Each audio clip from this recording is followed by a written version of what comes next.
अस्सलाम वालेकुम। यासीन आपके साथ हाजिर है आज की इस वक्त की मार्केट ब्रीफिंग के हवाले से। अब से तकरीबन 3 से 4 घंटे के बाद मार्केटें खुल जाएंगी और उसमें हमें देखना पड़ेगा कि क्या कुछ होता है।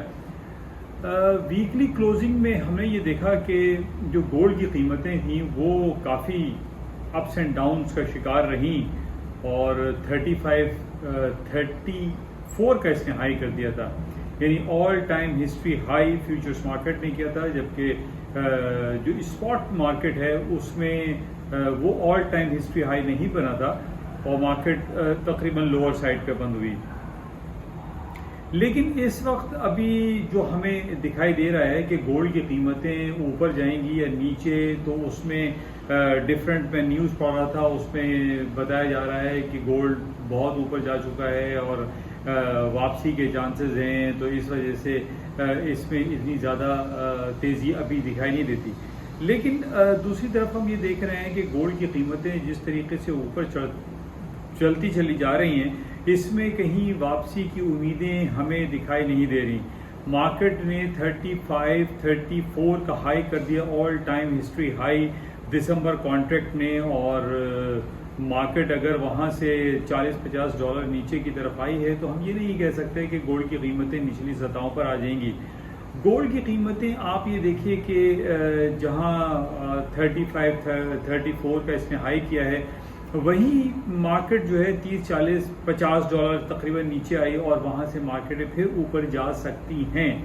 तो गोल्ड की कीमतों के हवाले से जो बातें हो रही हैं कि गोल्ड की कीमतें नीचे आ जाएंगी, इसमें कहीं वाज़ेह तौर पर ऐलानात दिखाई नहीं देते कि ये कहा जाए कि गोल्ड की कीमतें निचली सतहों पर आ जाएंगी। For the time being $30-40 market अगर नीचे आ जाती है तो उसको नीचे आना नहीं कहेंगे। बहरहाल लेट्स सी क्या होता है और गोल्ड की कीमतें कहाँ जाती हैं, इसको हमें देखना पड़ेगा। अच्छा, इसके अलावा all time history high America की स्टॉक मार्केट की अगर हम बात करें, अमेरिका की स्टॉक मार्केटें भी ऑल टाइम हिस्ट्री हाई बनाती चली जा रही हैं।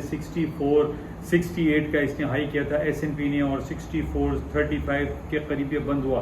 अपने हाईएस्ट लेवल पे मार्केट फ्राइडे को बंद हुई थी। तो इस वक्त भी अभी चूंकि हमारे पास कोई निगेटिव खबर नहीं है, जहाँ तक यूक्रेन और रूस के जंगी तबादले की बातें हैं, उसमें भी हमें यही दिखाई दे रहा है कि रूस की जानिब से जो जंगी सूरत हाल थी वो ख़त्म हो चुकी है। तो इस हवाले से हम ये कह सकते हैं कि अमेरिका की जो स्टॉक मार्केटें हैं वो मज़ीद ऊपरी सतहों पर ही दिखाई देती हैं, कहीं निचली सतहों पर जाते हुए उसमें कहीं आसार दिखाई नहीं दे रहे। अब देखना पड़ेगा कि कल क्या होता है, लेकिन अब तक ओवरऑल जो सिनेरियो है बाज़ारों का, उसमें हमें यही दिखाई दे रहा है कि बाज़ार में कोई नेगेटिव खबर नहीं है।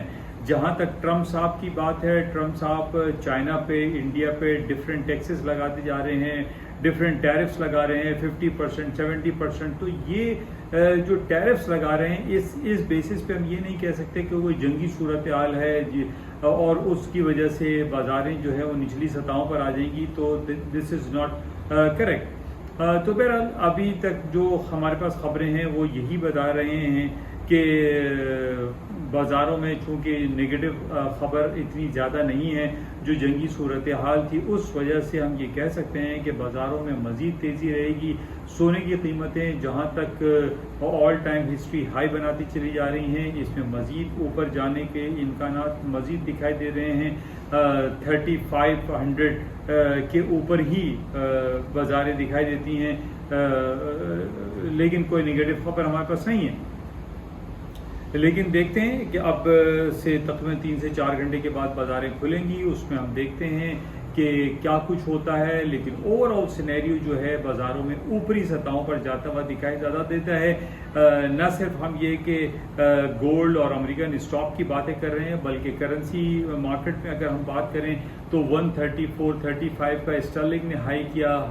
स्टर्लिंग और यूरो और जापानीज येन, ये तमाम करेंसीज आइटम भी हायर नोट्स पे जाते हुए दिखाई देते हैं। تو اب دیکھیے کہ کیا کچھ ہوتا ہے اور بازاریں کل کن لیولز پہ کھلتی ہیں، لیکن اوور آل جو بازاروں میں کا سینیریو ہے وہ ہائی نوٹس پہ ہے، بازاریں اوپری سطحوں پر زیادہ دکھائی دیتی ہیں۔ تو یہ کچھ خبریں اور کچھ باتیں تھیں وہ آپ کے ساتھ شیئر کی گئیں، امید ہے کہ ان سے کچھ نہ کچھ آپ کو فائدہ ضرور حاصل ہوتا ہوگا۔ انشاءاللہ اجازت دیجیے، خدا حافظ۔ یاسین کراچی۔